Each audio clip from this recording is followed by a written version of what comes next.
Hi friends, welcome to Yashmita logs.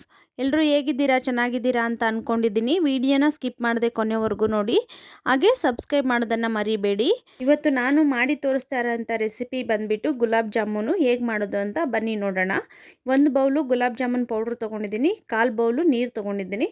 ಇಲ್ಲಿ ಸ್ವಲ್ಪ ಸ್ವಲ್ಪ ಹಾಕ್ಕೊಳ್ತಾ ನೀರನ್ನ ಹಿಟ್ಟನ್ನು ಮಿಕ್ಸ್ ಮಾಡ್ಕೊಳ್ತಾ ಇದ್ದೀನಿ.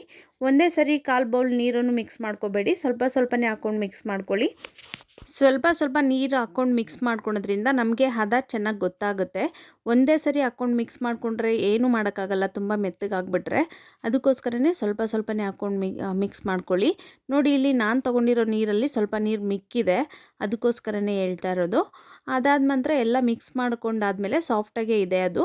ಇವಾಗ ನಾನು 1 ಟೇಬಲ್ ಸ್ಪೂನಷ್ಟು ಆಯಿಲ್ ಹಾಕ್ಕೊಳ್ತಾ ಇದ್ದೀನಿ, ಯಾಕಂದರೆ ಹಾರ್ಡ್ ಆಗಬಾರ್ದು ಅಂತೇಳ್ಬಿಟ್ಟು. ಸಾಫ್ಟಾಗಿರುತ್ತೆ, ಇನ್ನೂ ತುಂಬ ಚೆನ್ನಾಗಿ ಸಾಫ್ಟ್ ಆಗುತ್ತೆ, ಅದಕ್ಕೋಸ್ಕರ.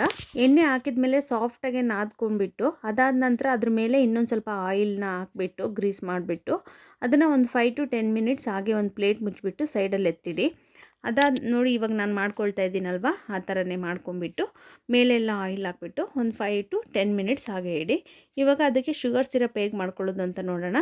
ನಾನು 1 ಬೌಲ್ ಸಕ್ಕರೆಗೆ 1 ಬೌಲ್ ನೀರು ತೊಗೊಂಡಿದ್ದೀನಿ, ಹಾಗೆ 2 ಏಲಕ್ಕಿ ತೊಗೊಂಡಿದ್ದೀನಿ, ಹಾಗೆ ತುರ್ಕೊಂಡಿರೋ ಅಂಥ ಒಣ ಕೊಬ್ಬರಿ ತೊಗೊಂಡಿದ್ದೀನಿ. ಸ್ಟವ್ ಮೇಲೆ ಒಂದು ಪಾತ್ರೆ ಇಟ್ಕೊಂಡು ಅದಕ್ಕೆ 1 ಬೌಲ್ ನೀರು, 1 ಬೌಲ್ ಸಕ್ಕರೆ ಹಾಕ್ಕೊಂಡು ಮಿಕ್ಸ್ ಮಾಡ್ಕೊಳ್ತೀನಿ. ನೋಡಿ, ಶುಗರ್ ಎಲ್ಲ ಫುಲ್ ಮೆಲ್ಟ್ ಆಗೋವರೆಗೂ ಮಿಕ್ಸ್ ಮಾಡ್ಕೊತಾ ಇರಿ, ಯಾಕಂದರೆ ಅದು ಹಂಗೇ ಬಿಟ್ಟರೆ ತಳ ಅಂಟ್ಕೊಂಡು ಸೀದೋಗ್ಬಿಡುತ್ತೆ. ಮಿಕ್ಸ್ ಮಾಡ್ಕೊಳ್ತಾ ಇರಿ ಅದು ಕರಗೋವರೆಗೂ. ಕರಗಿದ ಮೇಲೆ ಒಂದು 5 ಮಿನಿಟ್ಸ್ ಕಾಯಿಸ್ಕೊಂಡ್ರೆ ಸಾಕಾಗುತ್ತೆ, ಜಾಸ್ತಿ ಕಾಯಿಸೋ ಅವಶ್ಯಕತೆ ಇಲ್ಲ. ನಾನು ಅದೆಲ್ಲ ಕಾದು ನೋಡಿ ಕಂಪ್ಲೀಟಾಗಿ ಇವಾಗ ಕರಗಿದೆ ಸಕ್ಕರೆ ಎಲ್ಲನೂ. ಇವಾಗ ಏಲಕ್ಕಿನ ಪುಡಿ ಮಾಡಿಟ್ಕೊಂಡಿದ್ದೆ, ಏಲಕ್ಕಿ ಪುಡಿ ಹಾಕ್ಕೊಳ್ತಾ ಇದ್ದೀನಿ. ಹಾಗೆ ನಾನು ಕೊಬ್ಬರಿನ 1 ಟೇಬಲ್ ಸ್ಪೂನಷ್ಟು ಕೊಬ್ಬರಿ ತುರ್ಕೊಂಡಿದ್ದೆ, ಒಣ ಕೊಬ್ಬರಿ ತೊಗೊಂಡಿದ್ದೀನಿ ನಾನಿಲ್ಲಿ. ಅದನ್ನು ಹಾಕ್ಕೊಂಡು ಮಿಕ್ಸ್ ಮಾಡ್ಕೊಳ್ತಾಯಿದ್ದೀನಿ. ನೋಡಿ, ನೊರೆ ಥರ ಬರ್ತಾಯಿದೆ. ಅದಕ್ಕೇ ಇವಾಗ ನೀವು ಮಿಕ್ಸ್ ಮಾಡ್ಕೊತಾ ಇರಿ. ಸ್ಟಾಪ್ ಮಾಡಿದ್ರೆ ಏನಾಗುತ್ತೆ, ಉಕ್ಕು ಬಿಡುತ್ತೆ. ಇವಾಗ ನೋಡಿ, ಇಷ್ಟೆಲ್ಲ ಮಿಕ್ಸ್ ಮಾಡ್ಕೊಂಡಿದ್ದೀನಿ. ಇವಾಗ ಪಾಕ ಎಲ್ಲ ಚೆನ್ನಾಗಿ ಬಂದಿದೆ. ಈಗ ನಾನು ಇದನ್ನು ಕಾಯಿಸೋದು ಸಾಕು. ಇವಾಗ ಒಂದು 5 ಮಿನಿಟ್ಸು ಕಾಯಿಸ್ಕೊಂಡಿದ್ದೀನಿ ಅಷ್ಟೇ. ಇವಾಗ ಅದಕ್ಕೊಂದು 2 ರಿಂದ 3 ಡ್ರಾಪಷ್ಟು ಲೆಮನ್ ಜ್ಯೂಸ್ ಹಾಕ್ಕೊಂಡಿದ್ದೀನಿ. ಯಾಕಂದರೆ ಲೆಮನ್ ಜ್ಯೂಸ್ ಹಾಕೋದ್ರಿಂದ ಶುಗರ್ ಸಿರಪ್ಪು ಗಟ್ಟಿ ಆಗಲ್ಲ, ಸಕ್ಕರೆ ಥರ ಕಾಣಿಸ್ಕೊಳ್ಳಲ್ಲ, ಚೆನ್ನಾಗೆ ಜಾಮೂನ್ಗೆ ಅಬ್ಸರ್ವ್ ಆಗುತ್ತೆ. ಅದಕ್ಕೆ ಇವಾಗ ಹಿಟ್ಟು ನೆಂದಿದೆ. ಇವಾಗ ನಾನು ಸ್ವಲ್ಪ ಕೈಗೆ ಎಣ್ಣೆ ಹಚ್ಕೊಂಡ್ಬಿಟ್ಟು ಅದನ್ನು ಚೆನ್ನಾಗಿ ಸಾಫ್ಟಾಗಿ ನಾದ್ಕೊಳ್ತಾ ಇದ್ದೀನಿ. ನೋಡಿ, ಇದೇ ಥರ ನೀವು ಕೂಡ ಚೆನ್ನಾಗಿ ಸಾಫ್ಟಾಗಿ ನಾದ್ಕೊಳ್ಳಿ. ನಾನು ಹೇಳೋ ಅಂಥ ಟಿಪ್ಸ್ನ ಎಲ್ಲ ಫಾಲೋ ಮಾಡಿ.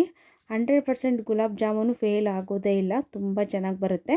ಮತ್ತು ಉಂಡೆಗಳು ಕೂಡ ನೀಟಾಗಿ ಉಂಡೆ ಮಾಡಿಕೊಂಡು ಈ ಥರ ಚೆನ್ನಾಗಿ ಸಾಫ್ಟಾಗಿ ನಾದ್ಕೊಳೋದ್ರಿಂದ ನಿಮಗೆ ಉಂಡೆಗಳು ಕೂಡ ಒಡೆದೋಗಲ್ಲ. ತುಂಬ ಸಾಫ್ಟಾಗೆ ನಾದ್ಕೊಳ್ಳಿ, ಹಾಗೆ ಮೃದುವಾಗಿ ಉಂಡೆಗಳನ್ನ ಮಾಡ್ಕೊಳ್ಳಿ. ಸಾಫ್ಟಾಗೆ ತುಂಬ ರೌಂಡ್ ಶೇಪ್ ಬರೋ ಥರ ಮಾಡ್ಕೊಳ್ಳಿ. ಕ್ರ್ಯಾಕ್ ಥರ ಮಾಡಿದರೆ ಏನಾಗುತ್ತೆ ಅಂದರೆ ಆಯಿಲಲ್ಲಿ ಹಾಕಿದ ತಕ್ಷಣವೇ ಅದು ಕ್ರ್ಯಾಕ್ ಆಗಿಬಿಡುತ್ತೆ. ಹಂಗಾಗಿ ಜಾಮೂನು ಕ್ರ್ಯಾಕಾಗೇ ಬಂದುಬಿಡುತ್ತೆ, ಶೇಪು ಕೂಡ ನೋಡೋಕ್ಕೆ ಚೆನ್ನಾಗಿ ಕಾಣಿಸಲ್ಲ.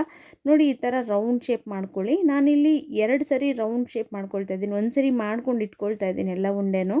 ಅದಾದ ನಂತರ ಮತ್ತೆ ಆಯಿಲ್ಗೆ ಹಾಕೋ ಟೈಮಲ್ಲಿ ಒಂದು ಸರಿ ನಾನು ಉಂಡೆಗಳು ಮಾಡ್ಕೊಳ್ತಾ ಇದ್ದೀನಿ. ನಾನಿದು ಫಸ್ಟ್ ಟೈಮ್ ಮಾಡ್ತಾ ಇರೋ ಉಂಡೆಗಳು ರೌಂಡ್ ಶೇಪ್ ಮಾಡ್ತಾ ಇದ್ದೀನಿ. ಮತ್ತು ಇನ್ನೊಂದು ಸರಿ ಕೂಡ ನೋಡಿ, ಇವಾಗ ನಾನು ಇದು ಸೆಕೆಂಡ್ ಟೈಮ್ ಮಾಡ್ಕೊತಾ ಇದ್ದೀನಿ. ಆಯಿಲ್ಗೆ ಹಾಕೋಕ್ಕೂ ಮುಂಚೆ ಒಂದು ಸರಿ ನೀವು ಇನ್ನೊಂದು ಸರಿ ರೌಂಡ್ ಶೇಪ್ ಮಾಡ್ಕೊಳ್ಳಿ. ಆವಾಗ ಯಾವುದೇ ಕಾರಣಕ್ಕೂ ಜಾಮೂನ್ ಅನ್ನೋದು ಒಡೆಯೋದೇ ಇಲ್ಲ, ತುಂಬ ಚೆನ್ನಾಗಿ ಬರುತ್ತೆ, ಹಾಗೆ ಸಾಫ್ಟಾಗಿ ಕೂಡ ಇರುತ್ತೆ.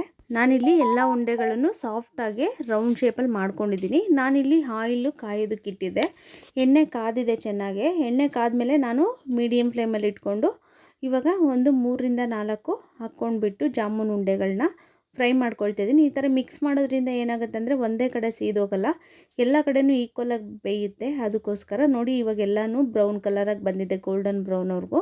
ಈ ಕಲರ್ ಬಂದರೆ ಸಾಕು. ನೋಡಿ, ಯಾವ ಉಂಡೆ ಕೂಡ ಕ್ರ್ಯಾಕ್ ಆಗಿಲ್ಲ, ತುಂಬ ಚೆನ್ನಾಗಿ ಬರುತ್ತೆ.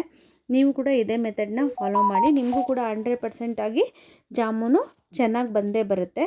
ನಮಗೆ ಒಬ್ಬರು ವ್ಯೂವರು ಕಮೆಂಟ್ ಮಾಡಿದರು, ಜಾಮೂನ್ ಮಾಡೋದು ತೋರಿಸಿ ಮೇಡಮ್ ಅಂತೇಳ್ಬಿಟ್ಟು, ಹಾಗಾಗಿ ತೋರಿಸ್ತಾ ಇದ್ದೀನಿ. ತುಂಬ ಚೆನ್ನಾಗಿ ಬರುತ್ತೆ, ಖಂಡಿತವಾಗ್ಲೂ ನಿಮಗೂ ಕೂಡ ಇಷ್ಟ ಆಗುತ್ತೆ. ನೀವು ಕೂಡ ಒಂದ್ಸರಿ ಟ್ರೈ ಮಾಡಿ. ನಾನು ಹೇಳೋ ಟಿಪ್ಸ್ನ ಎಲ್ಲ ಫಾಲೋ ಮಾಡಿ. 100% ಗುಲಾಬ್ ಜಾಮೂನು ಯಾವುದೇ ರೀತಿ ಒಡೆದೋಗಲ್ಲ, ಕ್ರ್ಯಾಕ್ ಬರಲ್ಲ, ತುಂಬ ಸಾಫ್ಟಾಗೆ ತುಂಬ ಟೇಸ್ಟಿಯಾಗಿರುತ್ತೆ.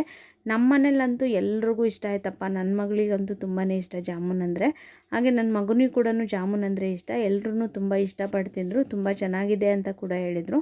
ಹಾಗೆ ಖಂಡಿತವಾಗ್ಲೂ ನಿಮಗೂ ಕೂಡ ಇಷ್ಟ ಆಗುತ್ತೆ.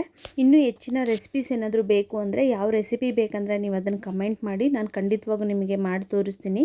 ಹೇಗೆ ಮಾಡೋದು ಅಂತ ಹೇಳ್ಬಿಟ್ಟು. ಹಾಗೆ ಯಾರ್ಯಾರು ನನ್ನ ಚಾನಲ್ನ ಸಬ್ಸ್ಕ್ರೈಬ್ ಮಾಡ್ಕೊಂಡಿದ್ದೀರೋ ಅವ್ರಿಗೆಲ್ರಿಗೂ ಧನ್ಯವಾದಗಳು.